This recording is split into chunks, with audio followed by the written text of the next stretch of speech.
fuck do the Dallas fucking Cowboys expect to win any games next season?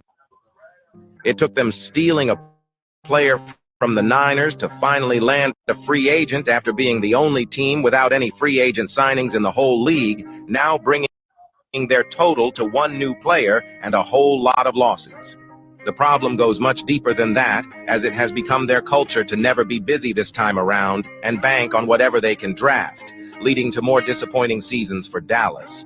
They do make big deals and big news, but it is always signing their top guys as they are expected to do so with Lamb, Prescott, and Parsons. But it leads to them having the same exact team. I guess they are okay with Deuce Vaughn running through tackles and their ability to draft, which they are always fucking showing off about. But to be fair, the Cowboys don't need to add new players. They will choke perfectly fine with the ones they have now, and their delusional fans will be just fine and happy saying this is their year. How the fuck? Next. That's what they do. That's what they do. And they never shut up about it. Yeah. Fuck a Cowboys fan. This is a shout out to a Dallas special Cowboys level. Nation for that video. This is a special amount of delusion to be a Cowboys fan. But hey, be Yes, Cowboys fans. Because I love the Cowboys fans. fans. Got that Dallas sun or all that oil in the air, or I don't know what the fuck people do in Dallas. Crack, meth.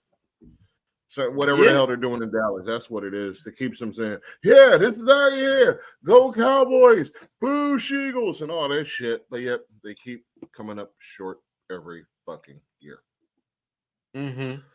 Personally, I'm gonna put it like this. Eagles be Cowboys, Cowboys be Eagles. It's irrelevant. Because like you can't have a rivalry. And I know I've said this where you can't have a rivalry where one team is ass every fucking year. Dallas.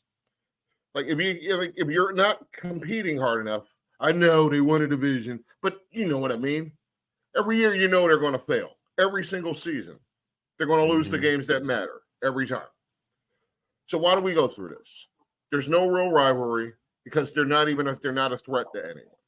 So why do we even sweat them? Cowboys fans, why do we sweat y'all? Y'all are relevant as shit.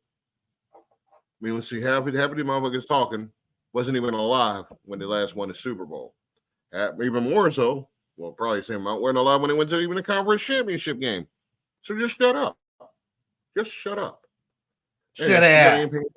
Yeah. Shut your yappers. Shut your yappers. Back slappers. Anyway, we're still going to continue with this video, even though there was a swear within the first seconds of the video. It was demonetized already, but who cares? Let's get to it. Were we making money off? Powered by Riverside.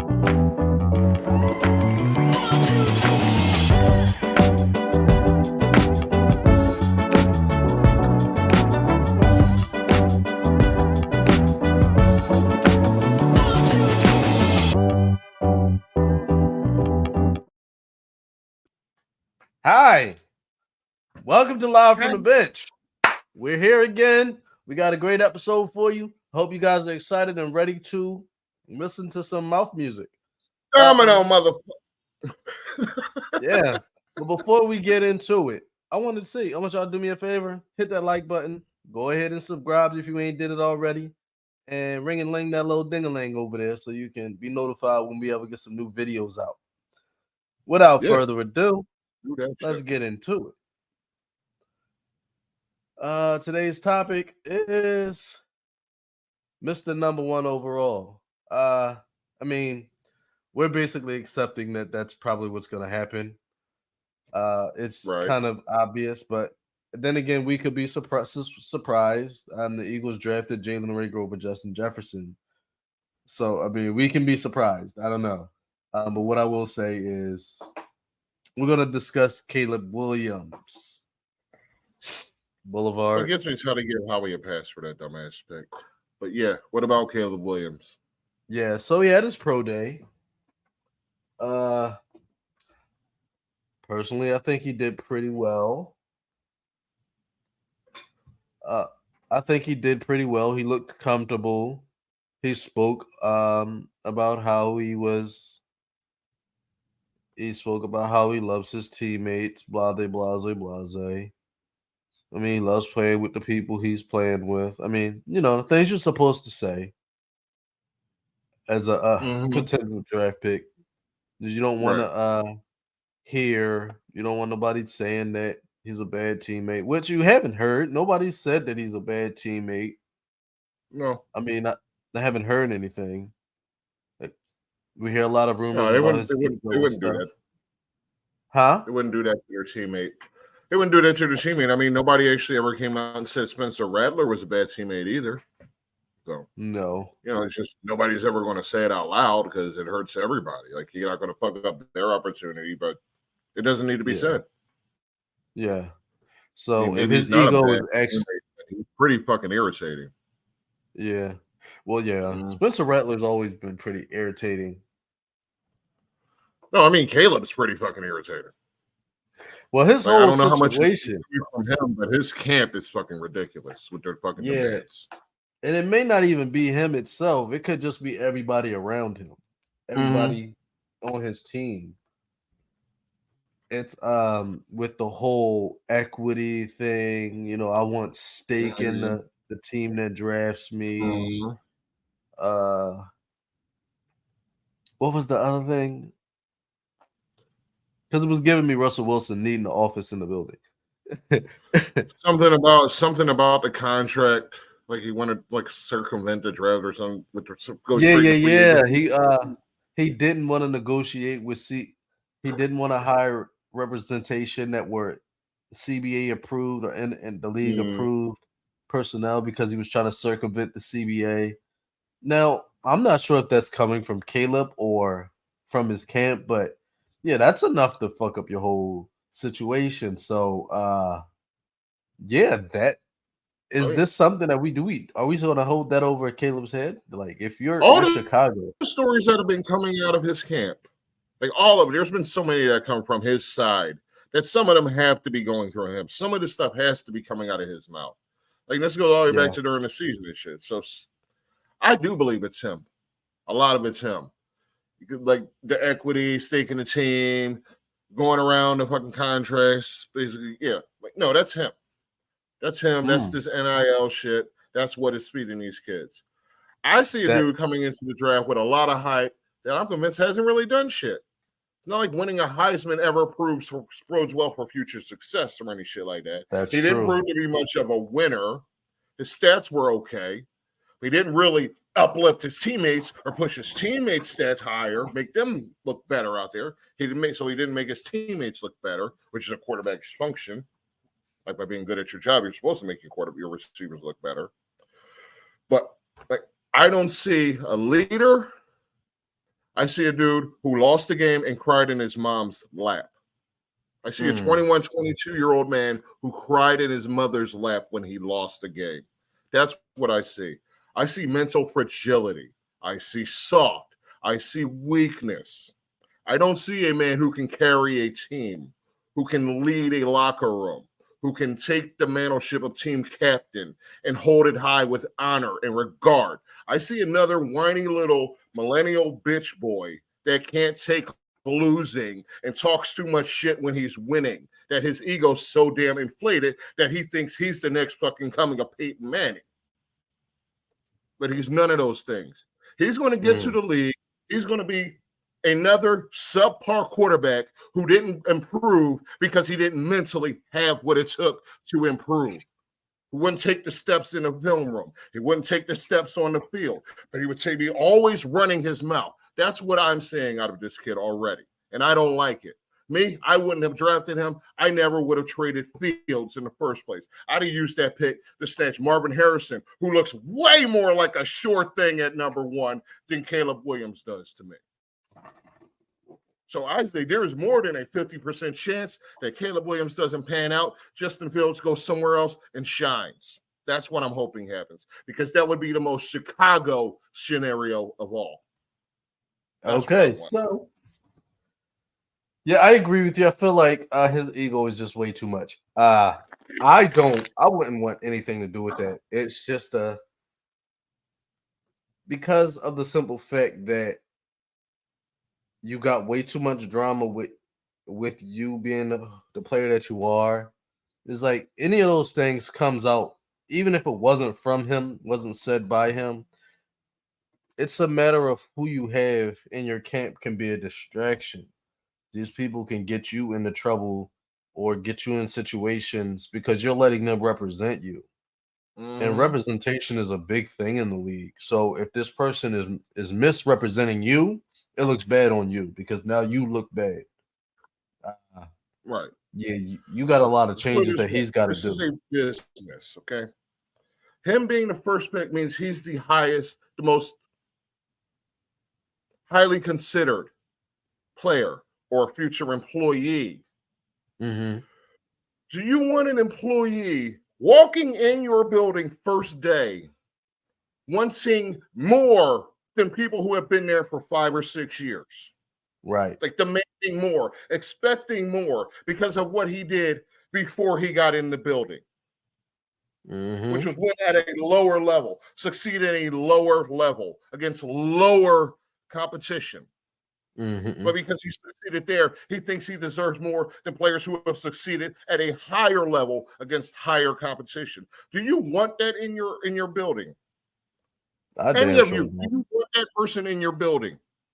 No, you don't. You don't, because that person is going to be a problem from day one.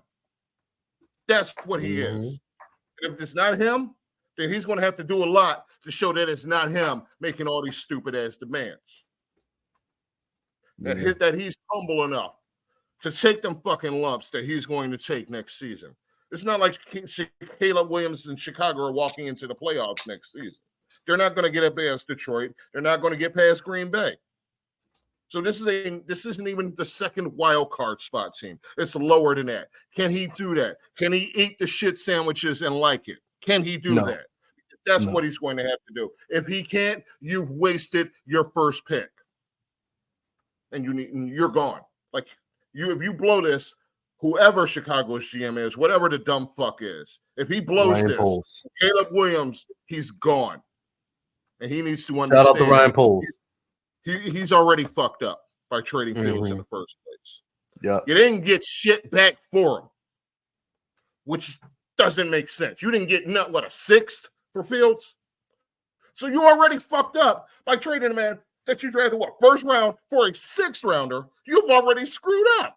If Fields doesn't pan out, if Ball doesn't pan out, Williams doesn't pan out.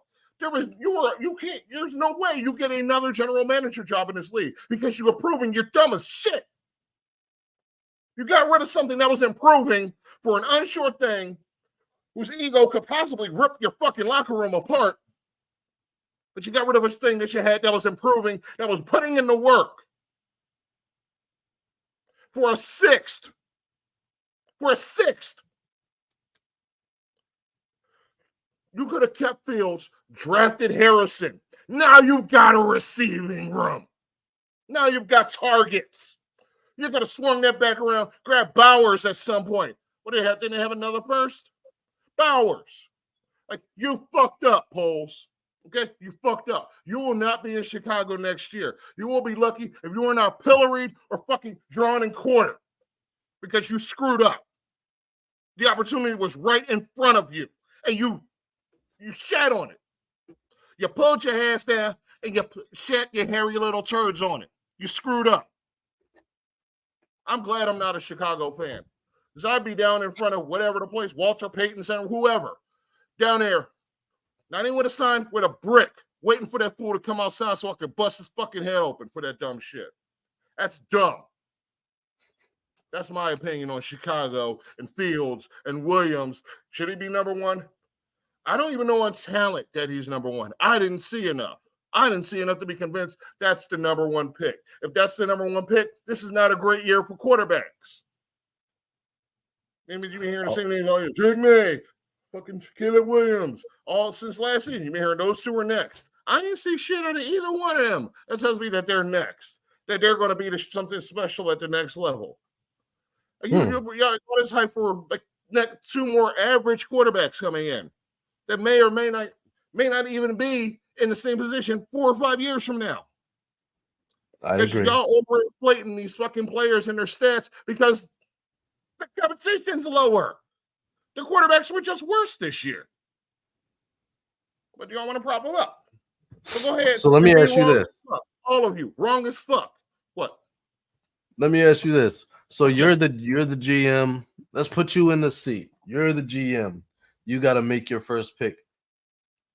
Obviously Marvin we know Harrison. that you don't like the Caleb Williams pick. Marvin Harrison. You're going Marvin Without Harrison. hesitation. Marvin Harrison. Okay. Even though you traded Justin Fields already, you're still going Yep. Marv. Yep. Okay. Okay. I can I'd see rather it. get him reps in the league so he's ready when the next QB comes in. Maybe him and DJ Moore would do more to help the quarterback improve than Caleb Williams would do to help them improve, to help DJ Moore improve. Yeah. Like Caleb Williams isn't good for DJ Moore's stats. No. So, I mean, they also got Keenan Allen. oh yeah. So yeah, there you go. You got a fucking receiving corps. You picked up Harrison. You could have given Justin Fields a team, a squad. Receivers that he has never had. Yeah, but no, you dropped all that. You dropped the ball on all that. It was definitely a ball dropped A because USC quarterback, no less. A USC quarterback. Is that's gonna see ever more really of voted that. well for success? Quarterbacks from USC, they sure do come out good in the NFL, don't they? Year after year, they sure make a lot of Pro Bowlers from USC, don't they? So the They're additions that nothing the to do, Chicago man. Bears made, the additions that they made in free agency, what do you think of those? I What like do you them. think of the whole free agency period for the Chicago Bears? They improved. That's what They they needed to definitely do. improved. They needed to I feel improve. like They did I what they feel were like supposed to do. yeah, I feel like pre Justin Fields trade, because when they traded Justin Fields, I was like, what the hell are y'all doing? Because I felt like y'all had Justin Fields. I like Justin Fields. I like Justin Fields as a quarterback. I feel like this could have been his breakout year. You got him a solid running back. Now you got a nice running back room. You got Swift, you Mhm. got Johnson. Boom. Nice 1-2 punch. I think they still have Khalil Herbert. I'm not sure. Probably. But if you still have Herbert, you got a nice running back room that could Mhm. be a nice combo. Boom. Nice combo backfield. Mhm. Then you have Keenan Allen, DJ Moore, Cole Kmet. You go out and take that first round pick, draft Marv. I look at that right there and say, like, right here, the Chicago Bears, pre Justin Fields trade, were in a great position to really win and really make something happen. Mhm. I feel like once they traded Justin Fields, they basically went from maybe a B team, a B minus team, to a D, Yeah, because like I mean, Caleb Williams has to come in here and learn your system, learn how to quarterback in the NFL when you got a guy who already knows how to quarterback in the NFL because he's doing it. He's living that every Mhm. day. and we're So watching him get better by the game. yeah, we definitely did. We definitely did see him doing Right. that. With They limited lose a weapons, lot. he was improving. He was learning the game. He was getting better at it every game. So you throw him away to start over, but you done invested so much money into improving the other positions that you were better off with the guy that you just had. You could Yeah. have just traded that number one pick or Simon Harrison, or did just about anything with it. And where was Mhm. your oyster? You had your fill. But instead you got rid of the guy, the link, like the actual piece that you needed in Fields to make any of this plan work for a 6th round pick. You know, if we had just waited, for instance, till draft day. Tell me draft day. Let's say Field or say fucking Williams is gone, Mays is gone, McCarthy's gone, Daniels is gone. Insert 5th QB. They're all off the board. You don't think somebody's knocking on fucking Chicago's door or calling them or sending them a text or something? It's like, so I'll give you the 21st pick in the draft for Justin Fields. But no, they traded him for a 6th. I mean, I wasn't going to get in which specific team could make that call because I don't know right now off the top of my head. I'm not looking at a draft board. I'm just saying somebody could have called asking about him come draft day, but you dumped them for a 6th. Like you just dumped them off. The disrespect. That's that bad whole general organization. management. Yeah. Some whole organizations they just do dumb things consistently. They just do it wrong consistently, and that's why they stay where they are. I wouldn't be surprised if Ryan Poles is fired at the end of the year. If Williams don't do shit, he will be. Yeah. So I think this is the consensus that Caleb Williams is going to be the number 1 pick. It's the consensus. Yeah. We're believing that unless it will be a surprise if they go anywhere else. Caleb Williams to the Bears. The star cornerback for the Bears made his own comment. He had comments regarding Caleb Williams and everything that has transpired and everything surrounding Caleb Williams. And the comments were, you just got to humble yourself coming into the building. You can't bring that Hollywood stuff into the building, especially not with guys who have played this game at a high level for consecutive years in the league. It's just something that guys like myself, guys like Tremaine, guys like TJ, guys like Keenan, we're going to see through that. What you did in college, that Hollywood shit, nah, you got to prove yourself here. That's basically Jalen Johnson saying that Caleb Williams, you can't bring that attitude, that demeanor, you can't bring that in there. Right. 100%. This is what any locker room, you need people in your locker room that's willing to step up to your star you gotta check or that ego at the door. draft pick. That shit don't mean You ain't shit. coming. Yeah, because I'll be damned if a rookie's coming into my building telling me how to run my business, how to run my team. Like, nah, bro, you just got here. We've been going here. That's like your rookie come and tell your senior captain that we doing it this way. No, the hell we not. We're gonna do it the way we doing it. And you're gonna learn how to do this. You're not coming and changing the system. No. I am. Yeah, we'll see. I love what Jalen Johnson hopes for Chicago right now, though. Yeah. I don't have high hopes for them. I love what Jalen Johnson said here, though. Yes. It's nice that and he's been in the locker room. He's in the locker room. He's not like some new guy who just showed up. He's been there. He's played through this 4th, 5th year now? Yeah. Yeah. So, yeah, he's about as veteran as he's a veteran. Yeah. He's somebody who can talk. And so he's somebody Williams needs to listen to. Because they're going to have his ass buying dinners. They're going to have his ass carrying bags. And you think that's got to humble his ego. He's the rookie. That's just the way it goes. Put him in his place from day one.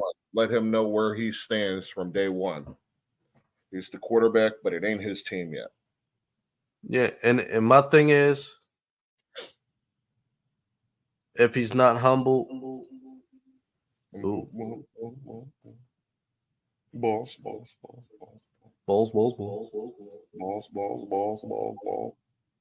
If he's not humble, then what's going to end up happening? The same thing that happens anywhere else.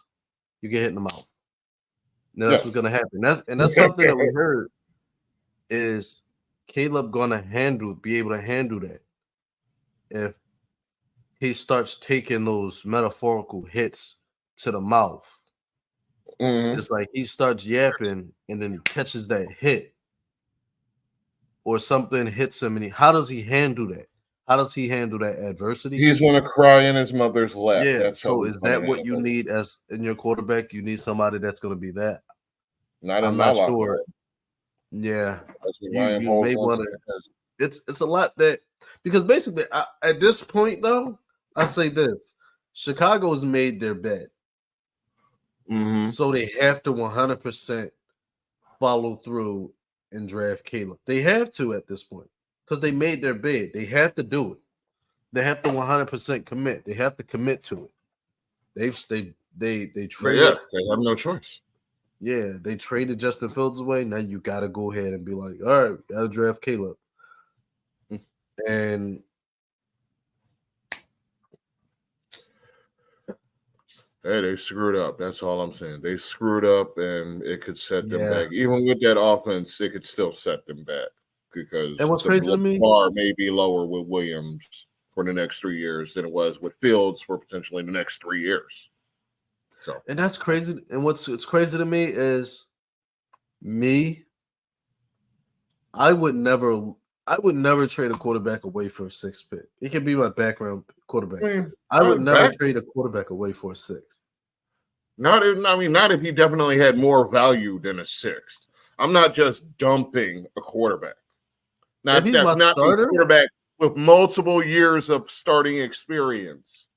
right. Be it not the most successful, but still on the field, still seeing the defense, still taking the lumps, making the throws under pressure. I'm not getting rid of that guy. That guy's done it. Mm-hmm. He's done it for a couple of years. I'm not just going to dump him for a 6th. I'm at least trying to go for a 4th or a 3rd. I'm getting something of value where I can get hopefully at worst a top 100 pick. At worst is what I'm shooting for. Anything lower than that, you're disrespecting the player. You're disrespecting Justin Fields. So it's baffling. It's not like they traded him to a team for a 6th that was giving him an opportunity to start. No, they put him right into a backup situation, like a clear backup situation. So they didn't do anything to help him, and they sold him for scraps. To me, they just didn't want him around. That's what that's telling me. They didn't want his ass. I think what it was just. I feel like what it was the Bears just 100% were determined to get Caleb Williams. I think that's where it was, which is the dumbest thing you can ever do. It's like they had no intention. I feel like after the season ended, they had no intention on continuing with Justin Fields. I think they had their mind made up that they didn't want Justin Fields anymore. Because that was one of the biggest conversations when free agency started. Are they going to trade Justin Fields away? Yeah. Like that was one of the biggest topics. And it was just like they put too much blame on Fields and not enough on Eberflus. 100%. Give him a year in a good system. At least see what he can do. Give him a preseason in a good system. See what he can do. 100%. No, none of that. It's baffling. I feel like Chicago is pretty much screwed the pooch here because if Caleb doesn't come in and lights it up, throws 30 touchdowns, right, and you guys win 10 games. If they don't win 10 games, you fucked up. That team ain't winning 10 games. Nope. I'd be damned if they win 5.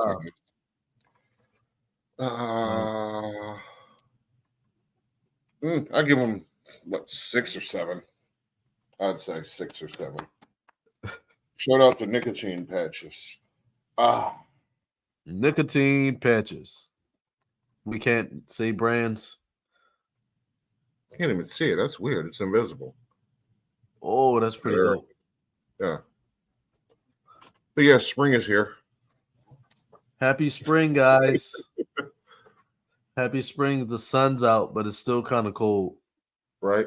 And if y'all recognize the reference, you are old as hell and your back hurts. Yes, my back hurts.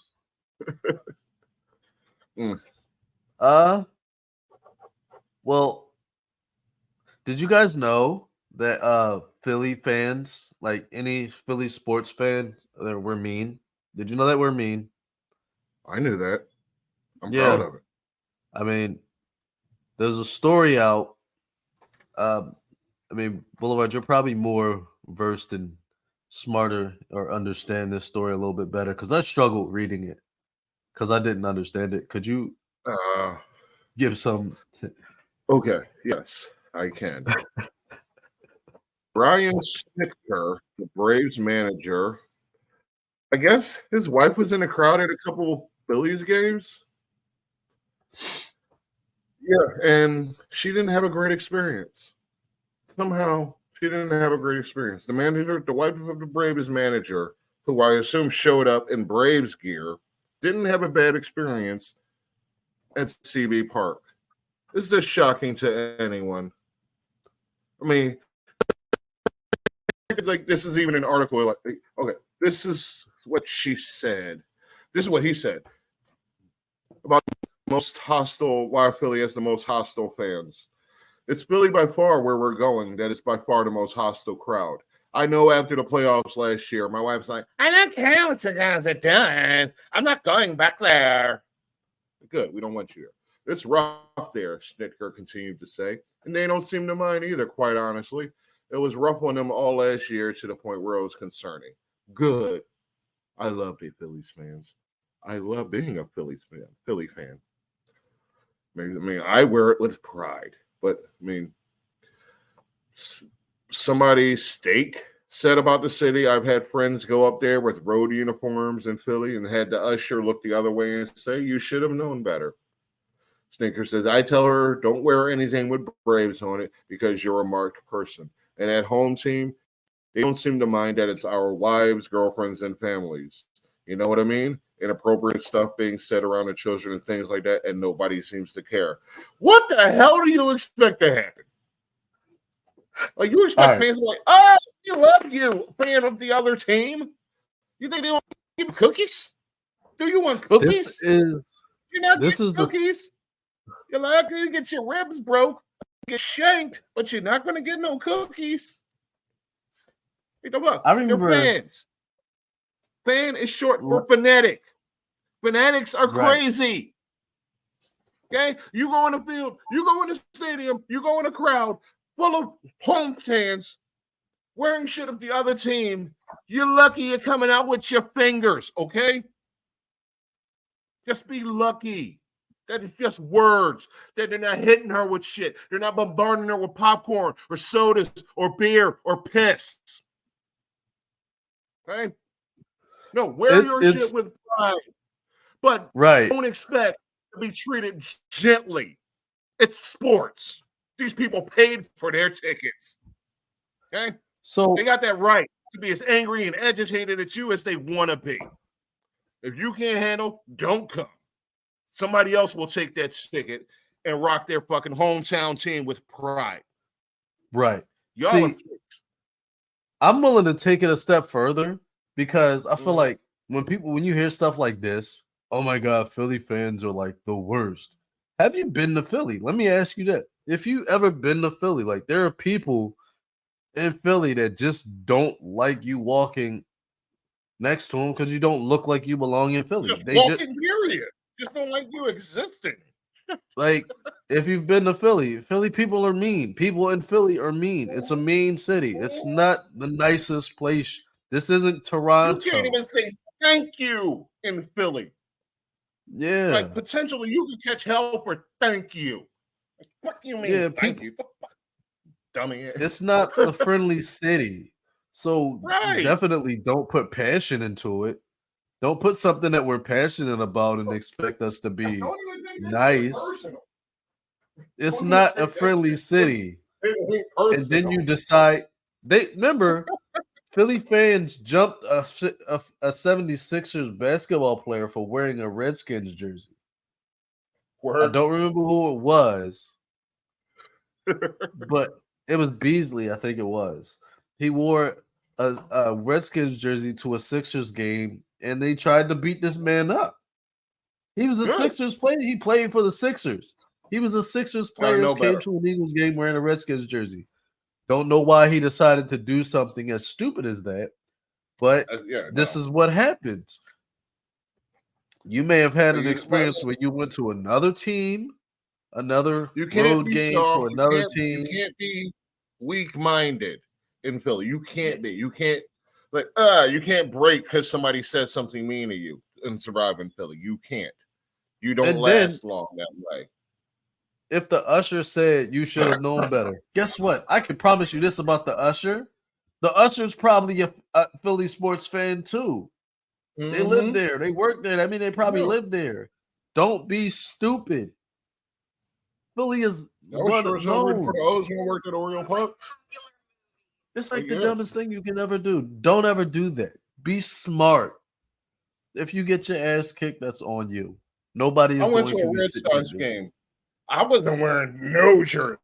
There wasn't no way I was walking in Fenley in an Orioles or a Phillies jersey. Thought it would have been the same damn thing. I'd have caught hell from the fans. What I did do is sit in the middle of that stadium right on the first baseline and yell at the top of my lungs, "Fuck Tom Brady," and walked out because they can't do shit to me. Punk ass Red Sox fans. Bitch ass Fenway. A 12-year-old stabbed me though with a pencil in the stadium. He had to be like, Jesus that way. the kid just walked right up on me, just like looks at me like, "Oh God, this giant black man's gonna step on me." Yeah, but I didn't. I let him Yeah, walk. Boulevard's giant, y'all. He really is a giant. He's massive. I am He's compared to a 12-year-old. He's massive. He He's got not stabbed by massive. a 12-year-old. Shout out to the 12-year-old that stabs people. No, that little bitch on drugs somewhere dead, overdosed in the gutter. Fuck him. Fuck him and his mama. Probably. Probably. They probably fuck each other on that Also, fucking Stephen King type shit. Sleepwalkers and all that. All right. another topic I want to Right, talk so to. you It's go too kind of far. funny. It's kind of take it back to the funny part of what we do, because here on Blah from the Bench we talk about everything. So Everything. we know NFL. He's. I mean, and the wrestling, professional wrestling. Goldberg is expected to be. Like, we know Goldberg's a Hall of Famer. We know that he's hasn't been inducted yet, but he's a Hall of Famer. He's Goldberg. He's Bill Goldberg. But he's upset. Well, he believes that Asuka breaking his undefeated streak was because Triple H doesn't like him. The whole story is just This episode might as well be about egos, man. This is just another one. yeah, it's just like, and it made me lose so much respect for Goldberg, because when I was coming up and I watched Goldberg, I remember the streak. I watched it. It pissed me off because I'm like, Goldberg, you were the man to me, and now I have no respect for you. When shit like this happens, you're supposed to be like, yes, Asuka, good job. Boom. Who's next? Boom. You know, give it up props. Don't be mad. Like, don't be like, oh, yeah, look out here. Because I'm pretty sure Roman Reigns blew your streak out of the water. Yeah, by now, probably. Damn. Yeah, Gunther blew your streak out of the wasn't water. real anyway. I could get into detail the fact that he actually lost before the streak even started. I could get into the fact that the numbers were a lie. You get into the fact that through that whole streak, he had one match last 10 minutes. Like, right. The boy was straight out of training, walking into the company with this damn streak. He didn't know how to wrestle. And somehow, all that time leading up to 2 years ago, he never learned to wrestle. Like, he had the streak. The streak ended in 99? Why is he still on about it? Like, you know what he did after the streak? He ended Bret Hart's career. He was such a piss poor fucking wrestler that he couldn't even kick a man, but he couldn't even fake kick a man in the face. He busted Bret Hart, ended his career. But he's worrying about some girl wrestler who was already like 20 years in by the time she even got to WWE. They put her up on a pedestal where she belonged, gave her a streak, beat his streak. Wasn't nobody thinking about Goldberg's fucking streak at this point. It was literally the last thing anyone was thinking about. He's the only one still talking about this damn streak. Somebody's like, oh, Asuka beat his streak. Yeah, and Asuka was a far superior talent to him. Like, far superior. I don't even think Goldberg was the bear in the big blue house. That's who Goldberg is. He's the bear in the big blue house. Okay? Look, yeah, you see it now, don't you? He looks just like the bear in the big blue fucking house. Okay? So he's going to come in, he's like, who's next? And that's it. He's going to throw a dumbass looking spear. It didn't look good. His spear didn't look good. He thinks it was the best, but it didn't look that fucking good. It looked uncoordinated and sloppy, just like everything else William Scott Goldberg did in the ring. Yeah, I know He his was whole upset. government. He was I know his upset whole government because name. he was upset because everybody. He said that everybody had the Better than him. spear in their moveset. It's People literally had the just. spear before he had it. It was just a regular what move. was Ron Simmons' finisher in WCW? Y'all know? It was a tackle. You know what a spear is? It's the same damn move. Like, I don't see why get all wrapped up about a move. If everybody's doing the spear, so what? Everybody's doing the spear.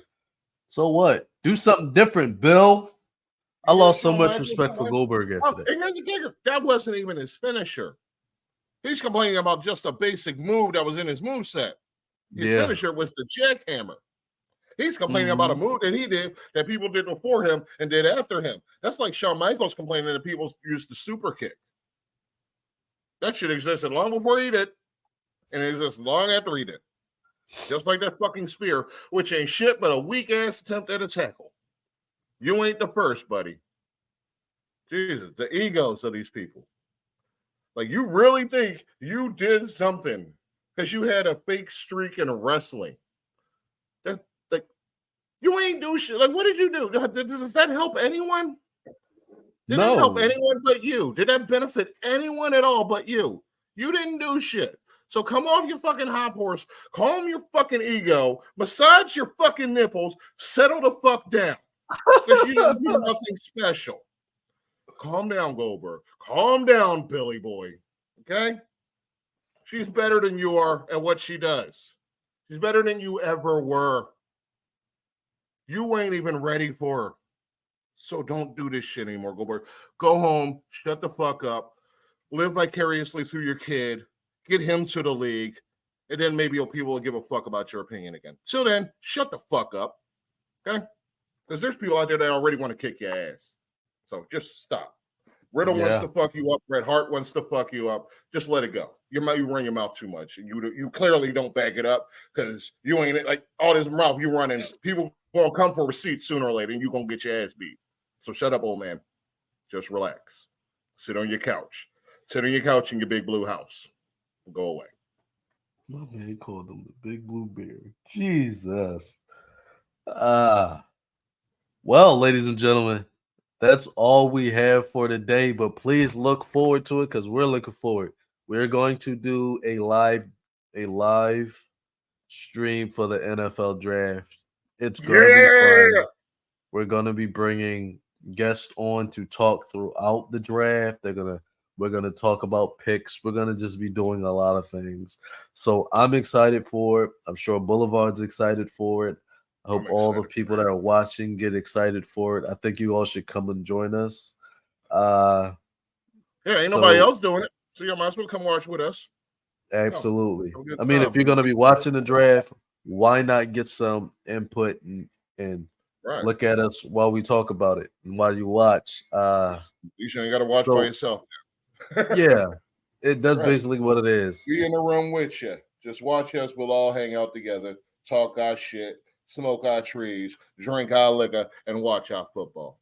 Yes, indeed. And if you've made it this far, because we know we look at the analytics, if you made it this far, hit the like button, subscribe, and ring-a-ling the ding-a-ling. Hit the bell. And then I say all of that just to end it with saying, we can't all be starters, and Boulevard knows better than anybody else what exactly you all can do. Spring is here. You know what you can do in spring? You can hit the bench.